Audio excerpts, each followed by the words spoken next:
Parti. Bonjour à tous et à toutes et bienvenue à notre webinaire sur la gestion du stress et de l'anxiété dans le contexte de la COVID-19. Alors, mon nom est Brigitte Marcoux, je suis conseillère principale en santé organisationnelle chez SSQ Assurance et responsable du déploiement de notre offre Accès Santé.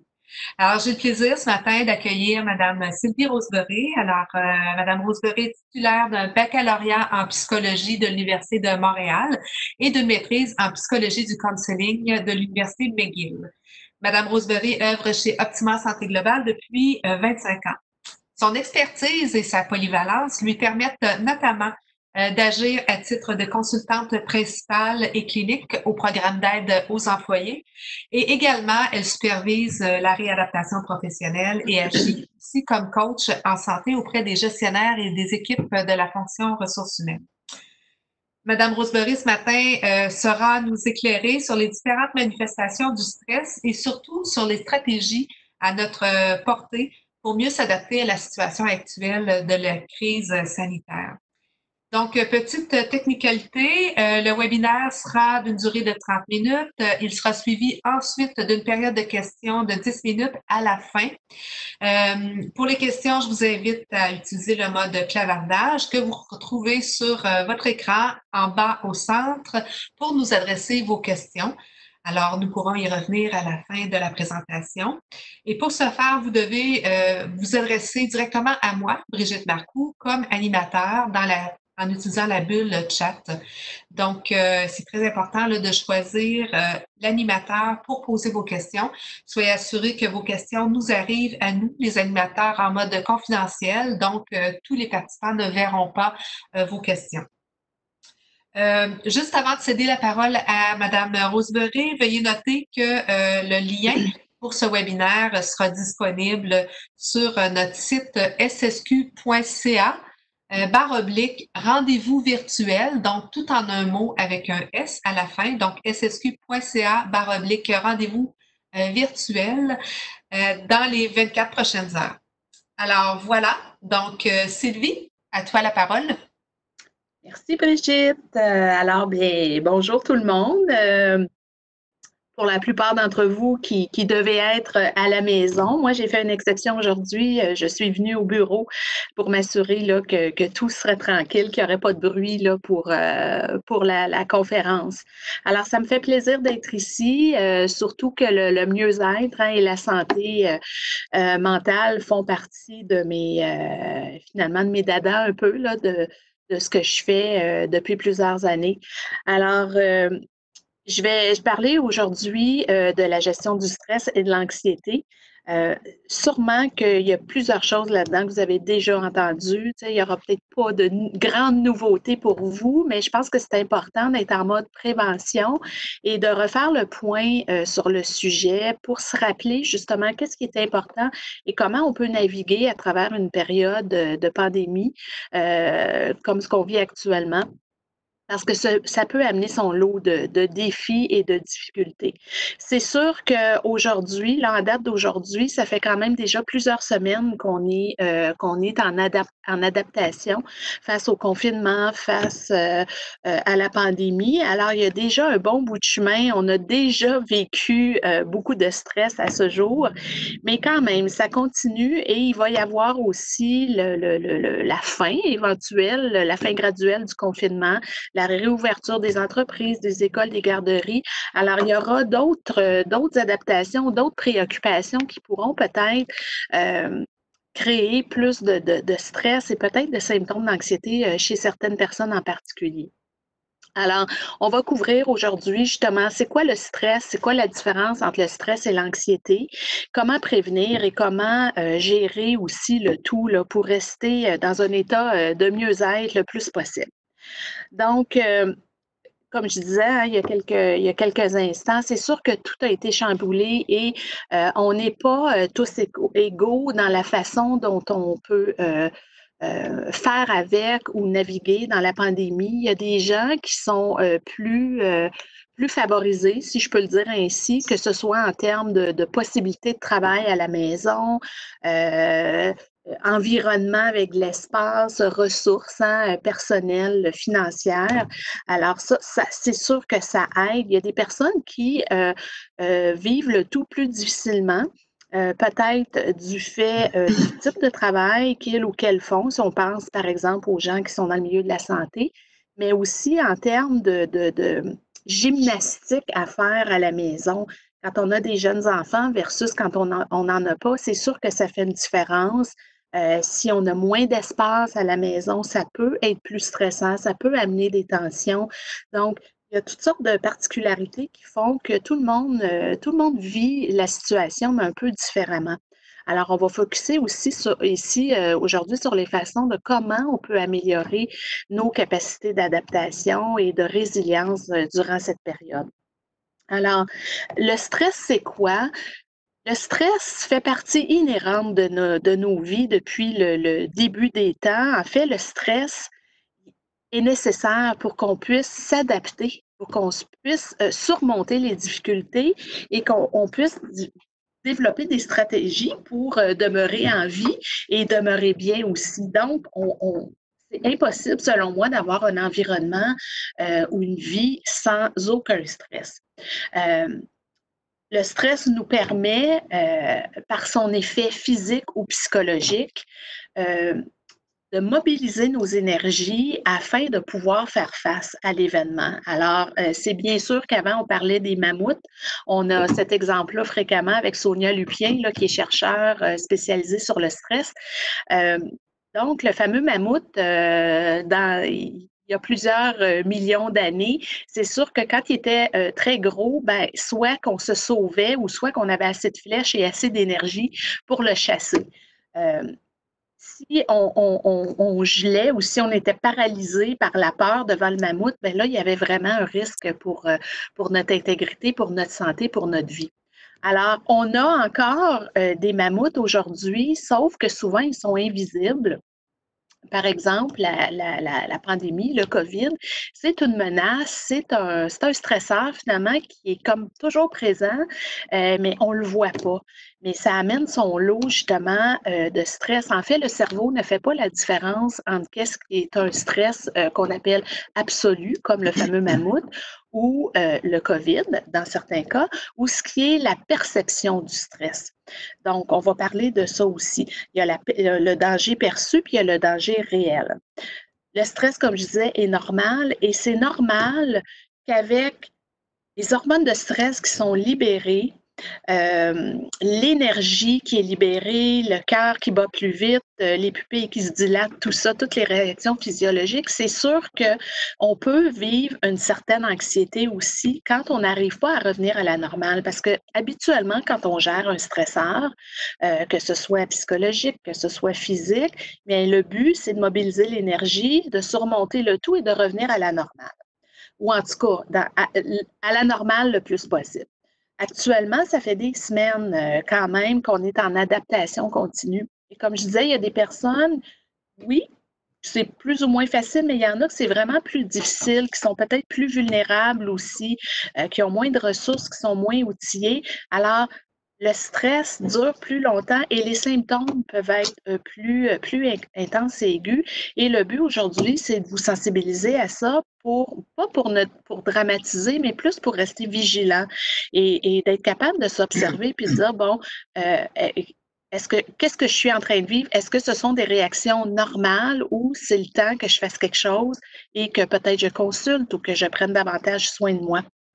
Alors, euh, pour faire du pouce là-dessus, je vais donc vous parler des différentes manifestations euh, qui sont liées au stress, puis peut-être aux symptômes anxieux qui en découlent.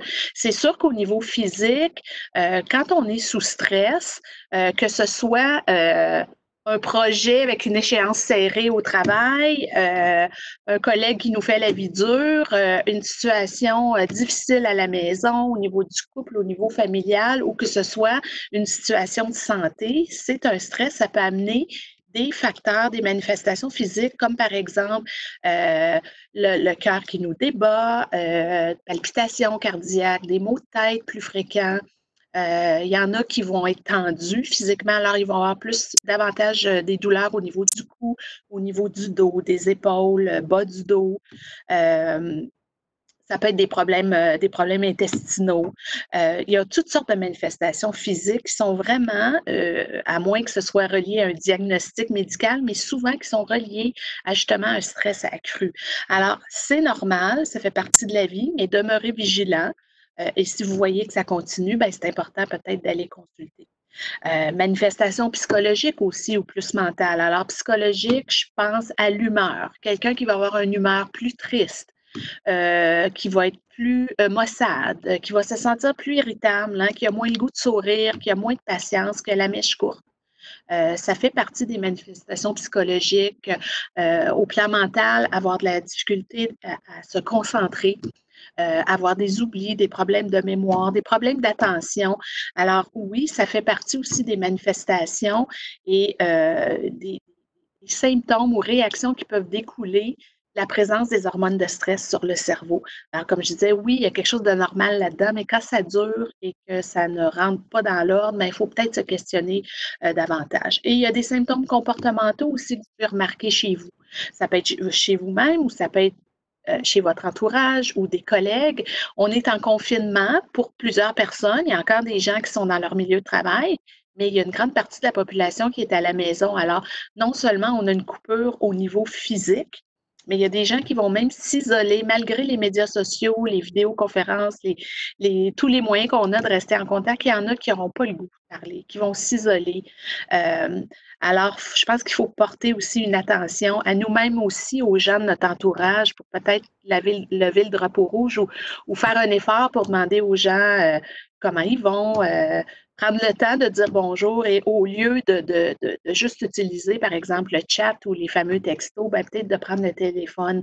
Dans les milieux de travail, c'est important aussi de prendre la peine de peut-être faire plus de réunions d'équipe ou des webinaires ou des face-à-face pour justement contrer l'isolement qui peut découler du confinement et aussi du stress accru. Alors, comme je disais, ce ne sont toutes ces manifestations-là, puis j'en ai sûrement oublié, mais globalement, les manifestations physiques, psychologiques au niveau du comportement ne sont pas dangereuses en soi, mais ce sont des signaux d'alarme. Alors, on y porte attention. Stratégie de gestion du stress, je vous dirais bien sûr que la meilleure façon d'abord de gérer le stress, c'est de prévenir le stress. Alors, on ne peut pas, idéaliser une vie où est-ce qu'on n'aura pas du tout de stress, sauf qu'il y a des façons de nous protéger, d'augmenter nos facteurs protecteurs qui vont faire en sorte que quand, oui, qu'il y a une situation difficile, une pandémie, par exemple, ben, il y a des facteurs qui vont nous protéger et qui vont mieux nous outiller, nous prédisposer à réagir et à soit se battre ou à mieux gérer les événements et nos émotions. Alors, c'est sûr que depuis plusieurs semaines, on est bombardé constamment d'informations. Quand on ouvre la télé, les nouvelles, tous les postes parlent presque juste du COVID ou de tragédies en lien avec ça. Alors, c'est très négatif comme information. Même chose hein, dans les journaux, les médias sociaux, tout ça. On parle beaucoup du COVID et de tous les impacts. Alors, ça peut devenir lourd. En fait, moi, personnellement, je trouve que c'est lourd et je me mets des limites. J'ai pris la décision de limiter la quantité de nouvelles que je consomme et je vous invite à le faire aussi parce qu'à un moment donné, c'est ça, ça devient lourd et ça a un impact un peu pervers alors qu'on veut focusser sur ce qu'on peut contrôler. Donc, il faut s'informer, mais on se met des limites et on va aussi à des sources fiables. Alors, ça peut être justement au niveau des nouvelles, majeures, ça peut être le site du gouvernement du Canada, ça peut être l'OMS aussi à qui on peut se diriger, mais il faut vraiment aller vers des sources fiables. Accepter qu'on ne peut pas tout contrôler. Et ça peut être encore plus difficile pour les gens qui ont une tendance à vouloir tout contrôler, c'est impossible. Alors, il y a des choses qu'on peut contrôler et c'est là-dessus, je pense qu'il faut mettre notre énergie pour avoir un sentiment de performance et de satisfaction et demeurer plus positif. Donc, tous les aspects comme la durée de la pandémie, quand est-ce que ça va finir, quand est-ce que les restrictions vont être levées, les impacts que ça va avoir à plus grande échelle, on ne peut pas contrôler ça. Par contre, ce qu'on peut contrôler, c'est qu'est-ce qu'on fait avec. Comment on suit les mesures de protection, les mesures de prévention, l'attitude qu'on a face aux événements. On a un contrôle sur comment on travaille, si on est encore au travail, comment on interagit avec les gens, sur qu'est-ce qu'on fait pour prendre soin de soi. Donc, l'activité physique, faire des activités plaisantes, aller dehors, aller s'aérer, rire, le sens de l'humour, tout ça, on a un contrôle là-dessus. Alors, c'est important de focuser là-dessus. Rester occupé, hein, ça fait partie de ça aussi. Le télétravail peut avoir amené quelque chose qui est un petit peu insidieux, c'est-à-dire qu'on perd nos repères, on perd notre routine habituelle. Il y a déjà des gens qui étaient en télétravail, sont déjà habitués, mais pour plusieurs personnes ou des personnes qui ont peut-être perdu leur travail temporairement à cause de la COVID, ben il y a une routine qui n'est plus là et ça fait partie aussi de prévenir l'apparition de symptômes physiques ou psychologiques. On essaie le plus possible de se garder une routine qui est la même habituellement de quand on est au travail. On se lève, on se couche aux mêmes heures pour favoriser un sommeil régulier. On prend soin de soi, on planifie peut-être davantage, surtout si on a des enfants à la maison et des jeunes enfants, et on utilise le temps qu'on a de plus, peut-être en n'étant pas pris dans la circulation pour se rendre au travail. On utilise ce temps-là pour faire quelque chose de constructif ou de plaisant qu'on n'a jamais le temps de faire habituellement. Alors, c'est important ça aussi. Donc, ça amène un sentiment de satisfaction plus grand. On est indulgent aussi, bienveillant envers soi-même. Je parle justement de prendre le temps qu'on a de plus pour faire peut-être des projets qu'on n'a habituellement pas le temps de faire, mais finalement, il faut quand même faire attention et être bienveillant parce que c'est pas parce qu'on s'est fait une liste de choses à faire qu'il faut se sentir coupable si on n'a pas réussi à le faire. Il faut se donner le droit de ne pas être parfait, de ne pas avoir tout fait ce qu'on voulait faire, d'être peut-être un petit peu plus lent, un petit peu moins concentré, un peu moins productif. C'est normal avec la situation qu'on vit. Prendre du temps seul aussi, surtout avec le confinement, là. Alors, on passe de être possiblement avec des collègues de travail ou seul dans son travail à être confiné à la maison avec notre famille. Et ça peut amener aussi des tensions parfois. Alors, faut prendre du temps pour soi. C'est important, des moments seuls et éviter les pensées négatives. Et donc, très important dans la gestion, la prévention des symptômes aigus de stress et dans la gestion de l'anxiété, de prendre du recul au niveau de ses pensées. Alors, il y a une cassette qui part souvent quand il y a une situation négative. J'appelle ça notre cassette qui part automatiquement. On ne s'en rend même pas compte souvent. Il y a un discours interne qui part et ce discours-là va avoir un impact sur comment on se sent. Alors, il faut prendre du recul. Quand vous voyez là, que vous vous sentez peut-être plus dépassé ou plus maussade, plus négatif, plus marabout, prendre le temps de dire, OK, qu'est-ce qui est en train de se passer? Qu'est-ce que je suis en train de me dire? Est-ce que je suis en train de me dire que tout va mal aller ou qu'on ne s'en sortira jamais ou au contraire, je suis capable de changer ces pensées-là, de me dire, écoute, je vais faire du mieux que je peux, puis une chose à la fois, je vais m'adapter. Il y a vraiment un impact qu'on a au niveau de notre attitude et de nos pensées. Et c'est sûr que les gens qui ont une plus grande facilité à la résilience vont avoir tendance à avoir un discours interne plus positif. Donc, je ne vous dis pas d'avoir un discours du genre que tout va être parfait, tout va revenir à la normale comme c'était avant, qu'il n'y en aura pas de problème, mais plutôt un discours réaliste. Alors, j'ai un exercice ici que vous aurez dans la version du PowerPoint que vous pourrez utiliser. On n'a pas le temps ici de le faire en détail, mais c'est de se dire quelle est la situation actuellement que je suis en train de vivre. OK? Ça peut être, par exemple, bon, j'ai perdu mon emploi, on va dire, ou je risque de le perdre. Qu'est-ce que je suis en train de me dire à propos de ça? Est-ce que je suis en train de dramatiser, de m'inquiéter au niveau financier, au niveau des répercussions à long terme?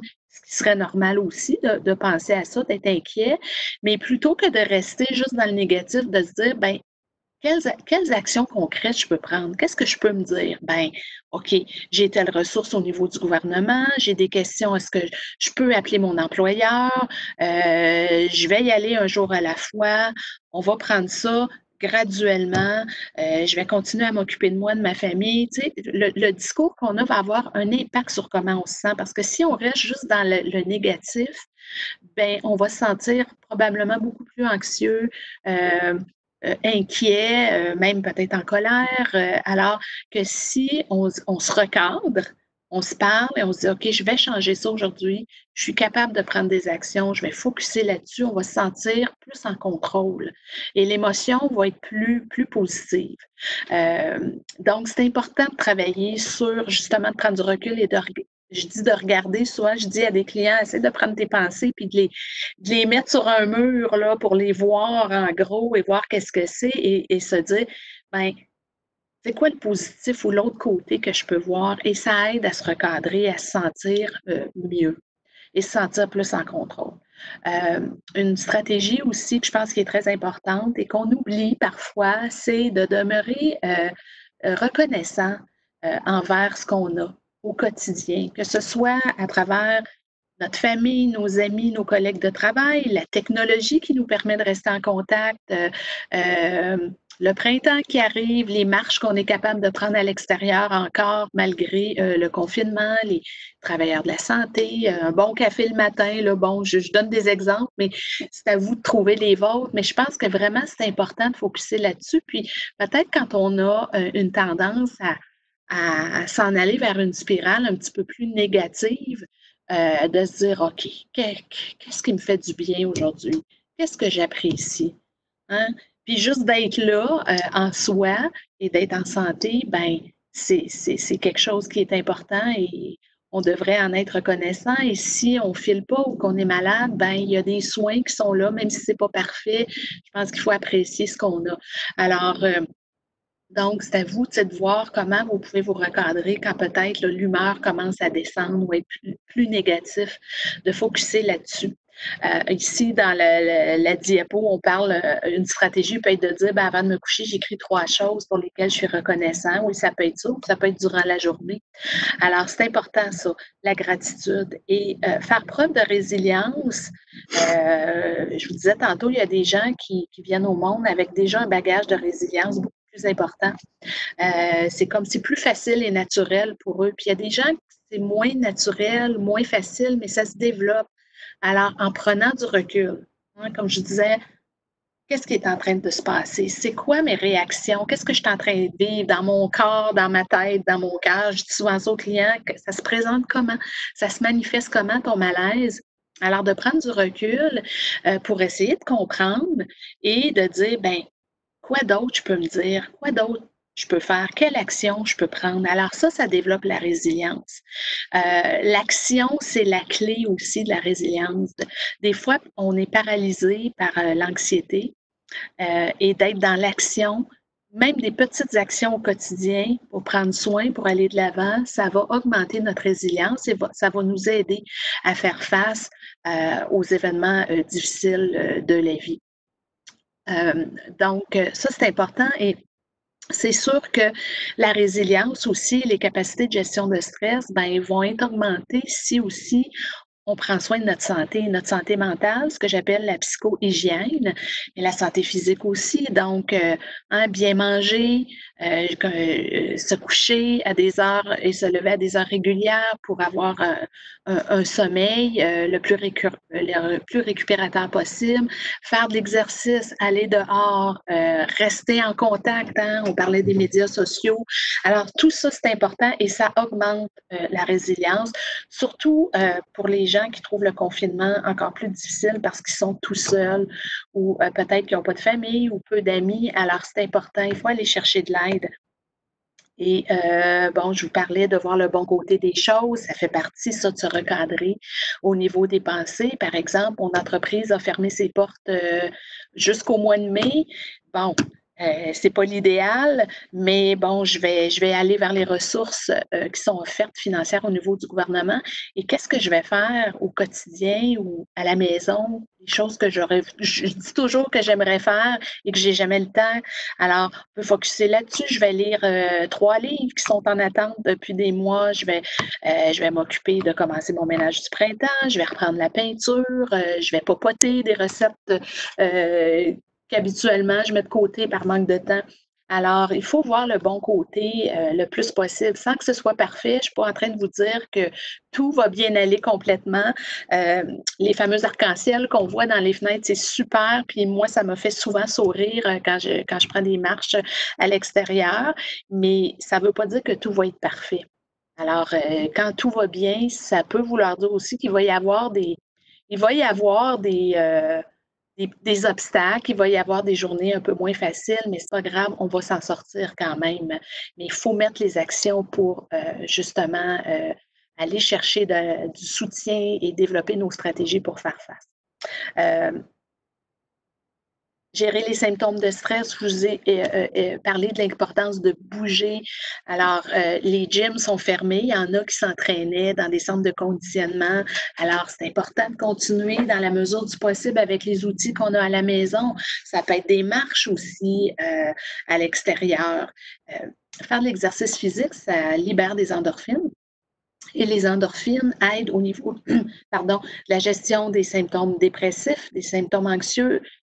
Ça aide au niveau du sommeil et ça aide même au niveau de de la gestion du stress et de la douleur. Le stress, je l'avais dit, mais même des symptômes douloureux.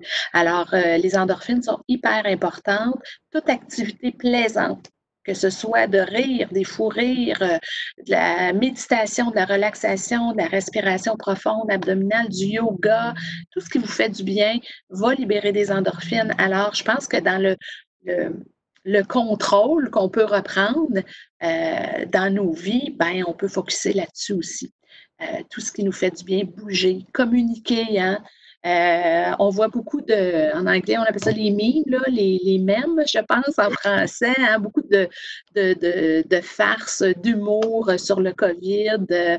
Alors, ben, c'est important de rire puis de communiquer garder contact avec nos gens. Saines habitudes de vie et respiration profonde, cohérence cardiaque, tout ça, c'est super important. Il y a plusieurs sites qui vous offrent des programmes gratuits, soit pour vous entraîner. Un qui me vient en tête, c'est Jimmy Sévigny. Je n'ai pas le site, mais vous pouvez le googler pour le trouver. Il y en a plein d'autres. Alors, ce sont des programmes d'entraînement là, à distance. Et il y a des sites pour la relaxation, la respiration. Il y a l'application Respire Relax, Petit Bambou. Il y a aussi le site passeportsanté.net sur lequel vous pouvez trouver plein d'informations sur tous les problèmes de santé, mais aussi des balados gratuits qui durent, je pense, en moyenne de 20 minutes. Et il y en a pour favoriser justement la relaxation, le bien-être global, le sommeil. Il y en a qui visent de mieux gérer la douleur ou d'augmenter la mémoire, la concentration, des exercices de respiration là-dessus. Alors, il y a plusieurs outils là, à votre disposition pour prendre soin et mieux gérer les symptômes d'anxiété.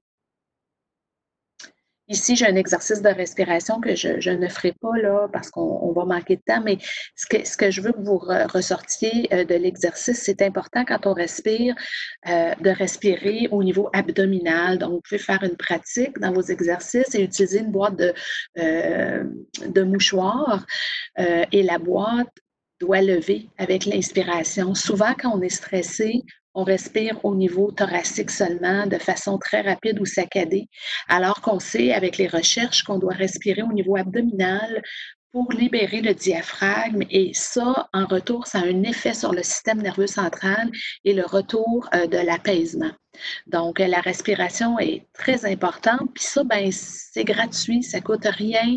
Ça peut être fait n'importe où. Ça peut être fait au travail, à la maison, en auto, dans le transport en commun, peu importe, à toute heure du jour. Donc, c'est quelque chose qui est très, très accessible et qui est très bénéfique pour vous. Donc, si malgré les mesures que vous mettez en place et le soutien social que vous allez chercher, qui est très important, si malgré tout vous sentez le besoin de parler, d'avoir une écoute active, un soutien, vous sentez plus anxieux, plus mal en point, plus en détresse, n'hésitez pas à appeler la ligne mise en place par la SSQ. Alors, vous avez le numéro à l'écran. C'est une ligne qui est 24 heures, 7 jours par semaine. C'est gratuit, c'est confidentiel.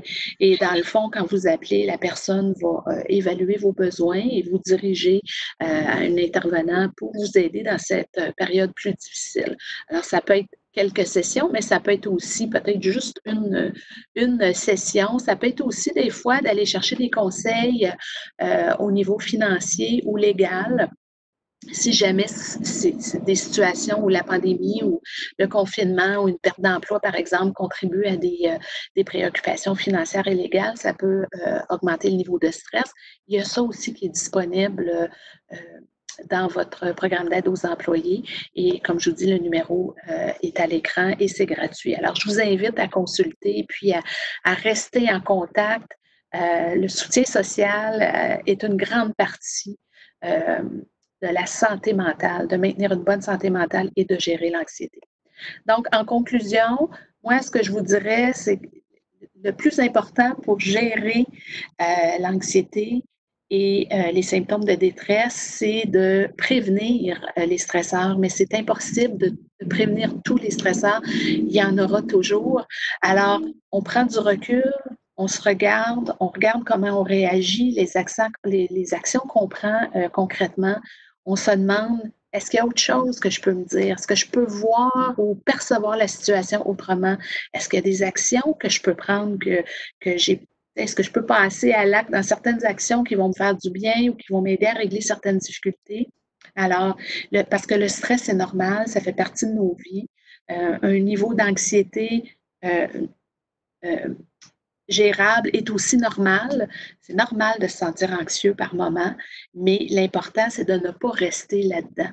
Alors, il faut se souvenir aussi que notre discours interne, nos pensées vont avoir une influence sur comment on se sent et qu'il existe plusieurs façons de mieux gérer le stress, de se calmer, dont les respirations, la relaxation, la méditation, le support social et les endorphines. Alors, ben, ça conclut finalement ce bref webinaire. J'espère que j'ai pu renforcer ou peut-être bonifier des stratégies ou des informations que vous aviez déjà. Brigitte, je pense que tu as eu toi de ton côté peut-être des questions pour moi. Oui, tout à fait. D'abord, merci beaucoup, Sylvie, de partager ton expertise, tes compétences, ton bagage. Ce sont tous de bons rappels pour soutenir de nouveaux outils aussi à expérimenter. Donc, merci pour ça. Juste avant de passer aux questions, je me permettrais de rappeler certains petits éléments. Tu as fait référence à la ligne d'aide qui a été mise en place avec nous, avec SSQ, qui est effectivement tout à fait gratuite pendant la période de la crise pour l'ensemble de nos assurés. Je vous dis également qu'il existe d'autres sources. Là, il y a sur québec.ca toute une panoplie de ressources qui peut répondre à vos besoins, à vos questions, donc qui a été mise en place par le gouvernement du Québec. Également, une autre initiative dont SSQ a participé là, à mettre en place, qui est un site sur lequel également vous pouvez trouver au niveau canadien toute une foule de ressources. Alors, c'est biencanadien.ca, donc bien.canadien au pluriel.ca. Je rappelle également que le webinaire sera disponible évidemment sur ssq.ca, rendez-vous virtuel, donc rendez-vous virtuel au pluriel, donc dans les deux langues, en français et en anglais. Et Sylvie, tu faisais référence à Passeport Santé pour justement des balados en ligne, tout ça. Sachez également que notre partenaire Nautilus pour la période de la COVID a mis en place une plateforme virtuelle d'entraînement. Donc, c'est fort intéressant et c'est gratuit aussi. Donc, je vous invite à vous y inscrire. Il y a des cours de cardio, musculation, mais de yoga, méditation également aussi. Donc, profitons de ces gratuités en ce moment, pourquoi Oui. pas, pour bouger et se conserver une bonne santé. Voilà. Alors, j'ai effectivement des questions qui semblent très intéressantes pour la majeure partie d'entre nous. Une première question, peut-être, quelqu'un nous dit, bon, tu parlais d'anxiété en début de présentation, Sylvie. Quelqu'un nous demande, est-ce que tu aurais des trucs pour aider à faire passer des crises d'angoisse, et non pas d'anxiété, mais plutôt d'angoisse? Des crises d'angoisse. Alors, si c'est vraiment une crise d'angoisse, et non un problème physique, ce qui est souvent le cas, parce que dans les crises d'angoisse, il peut y avoir des manifestations assez intenses au niveau physiologique, par exemple le cœur qui bat plus vite et des sueurs, par exemple, un malaise global. Alors, je pense que l'important durant ces périodes-là, c'est de se rappeler que ça va passer. Ça ne durera pas pendant des jours, tout finit par passer et c'est important de trouver des façons de se calmer. Alors, souvent les gens, oui, disent oui, mais j'essaie et ça ne marche pas. Alors, il faut être persévérant, mais il faut trouver des façons de se calmer, soit en pratiquant la respiration abdominale dans un endroit calme. Il y a des techniques aussi qu'on appelle des techniques d'ancrage qui peuvent aider. Alors ça, je vous invite peut-être à aller voir sur Internet techniques d'ancrage, mais il y en a, parce qu'il y en a plusieurs, mais une consiste là, vraiment à s'asseoir dans un fauteuil et vraiment de s'ancrer les pieds au sol et de respirer. Donc, ce sont comme des techniques pour nous raccrocher là, à nous-mêmes et à notre environnement. Alors, il y en a plusieurs. Allez voir ce qui existe. Et il y a des techniques aussi, bien, ça fait partie des techniques d'ancrage, mais de se ramener à nos 5 sens. Alors, ça peut être de dire, OK, je vais, au niveau du toucher, je vais garder près de moi en cas de crise d'angoisse. Je vais toucher à quelque chose que je trouve plaisant. Ça peut être une balle de stress ou ça peut être un objet doux qui a une signification pour nous. Ça peut être un animal, par exemple, la zoothérapie. Donc, on peut flatter notre animal. Au niveau de l'odorat, ça peut être de dire, ben, je me garde tout près dans une boîte ou je me garde une crème qui sent bon. Qui est particulière, qui est plaisante pour moi. Au niveau de la vision, ça peut être, je vais focuser mon attention sur une image d'un voyage qu'on a fait ou est-ce que vraiment j'ai des beaux souvenirs. Ça peut être le dessin de votre enfant sur lequel vous focussez, vous regardez les couleurs, la texture, les détails. Ça peut être au niveau de l'ouïe, d'écouter de la musique, par exemple, qui vous fait du bien, qui est apaisante ou qui vous fait plaisir, de changer les idées aussi, ça peut aider à gérer une crise d'angoisse, mais ce sont des techniques là, que je vous dirais qui sont plus pour vous calmer.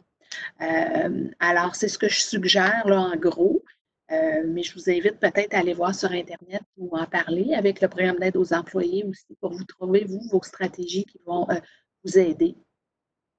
Merci. Très bon truc que je ne connaissais pas d'ailleurs. Alors, merci.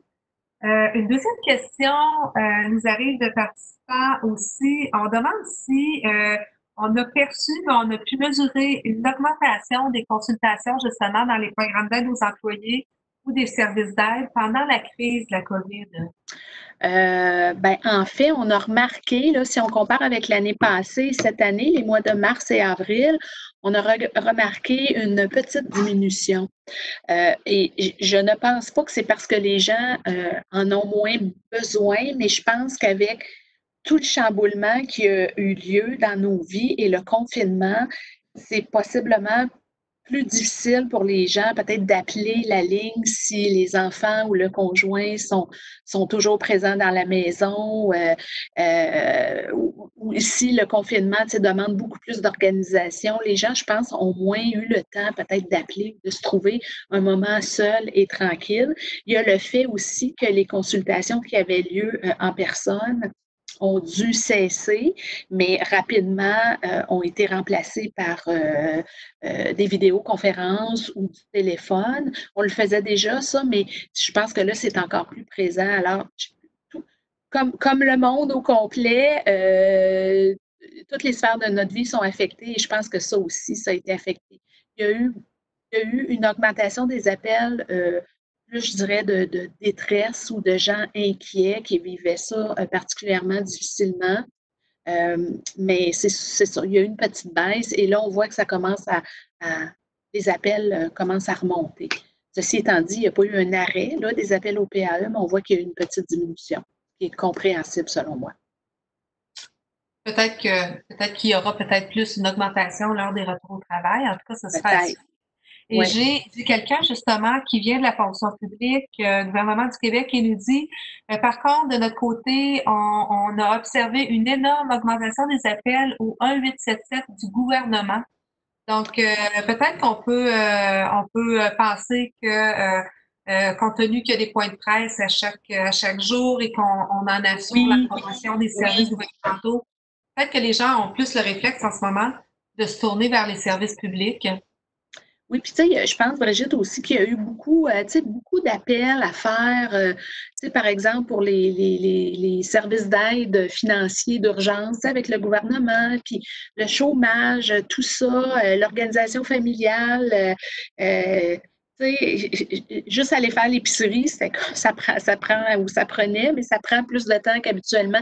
Il y a eu beaucoup, beaucoup d'organisations, donc je pense vraiment que les gens, c'est ça, peut-être que la disponibilité était moins présente pour dire, OK, je prends le moment d'appeler le programme d'aide. Selon moi, ça va augmenter au moment de la réouverture là, des écoles, des entreprises, tout ça. C'est ce que je pense. Effectivement, je partage Oui, aussi ton point de vue. oui. Peut-être qu'on peut prendre une dernière question pour arriver dans nos temps. Quelqu'un nous dit, on observe une augmentation de la fatigue, même des troubles de sommeil, de l'anxiété, Oui, hein, on en a parlé. oui.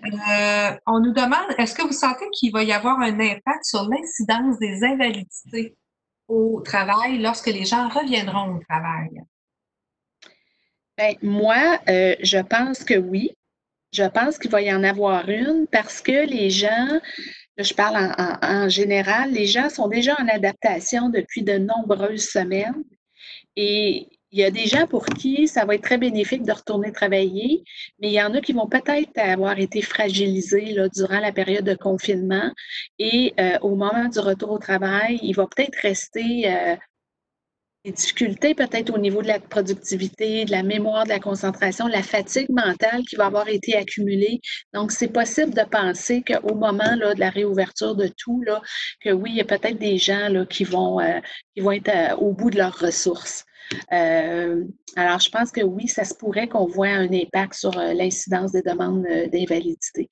D'où l'importance de prendre soin de soi là, durant cette période-ci, de mettre nos énergies sur ce qu'on peut contrôler et vraiment d'adopter une hygiène de vie la plus saine possible pour rester bien là, dans notre tête et dans notre corps et plus fort là, pour faire face là, aux nouvelles adaptations qui vont devoir avoir lieu quand tout va réouvrir. Effectivement, puis peut-être un mot pour les employeurs hein, de travailleurs de services essentiels qui ont resté au front pendant toute cette période et qui le sont encore. Oui, tout à fait. Leur dire d'être très attentifs à ça parce qu'il y Oui, aura certainement aussi de la fatigue physique et ce sont des gens qui se présentaient au travail avec une inquiétude toujours derrière la tête oui, de contracter le virus. Donc, il faudrait être attentif. Puis, en tout cas, moi, j'invite tous mes collègues ressources humaines et des services d'aide à faire un bon travail d'agent de prévention aussi pour être les yeux, les oreilles des gens, de nos collègues, pour nous permettre justement de bien les outiller, les diriger vers les bonnes ressources en cas de besoin. tout à fait. C'est important d'identifier justement, sans être thérapeute, d'identifier peut-être les personnes qui sont plus à risque ou qui vont moins bien. Tout à fait. Ça Exact, fait partie de la prévention aussi. tout à fait. Oui. Alors, écoutez, on parle de retour au travail, donc il me reste peut-être juste à vous inviter tous à notre prochain rendez-vous virtuel qui aura lieu dans la semaine du 6 mai. Vous recevrez évidemment une invitation. N'hésitez pas à transférer l'invitation à vos collègues. Ce sont des webinaires qui sont ouverts à tous, donc vous pouvez les retrouver sur ssq.ca /rendez-vous virtuel. Et le prochain webinaire sera un rendez-vous portant justement sur comment peut-on se préparer justement adéquatement à la réintégration au travail. Parce que oui, c'est quelque chose qui s'en vient. On a commencé à annoncer au Québec et ailleurs au Canada des ouvertures d'écoles, aux primaires notamment, mais de garderies, de certaines industries également. Donc, je pense que le sujet tombera à point. Donc, en terminant, Sylvie, je te remercie infiniment de nous avoir partagé ces bons conseils et puis on se dit à la prochaine et bonne fin de journée tout le monde. Merci d'avoir été avec nous. Ça fait plaisir. Bonne journée à tout le monde. Soyez bien. Prenez soin de vous.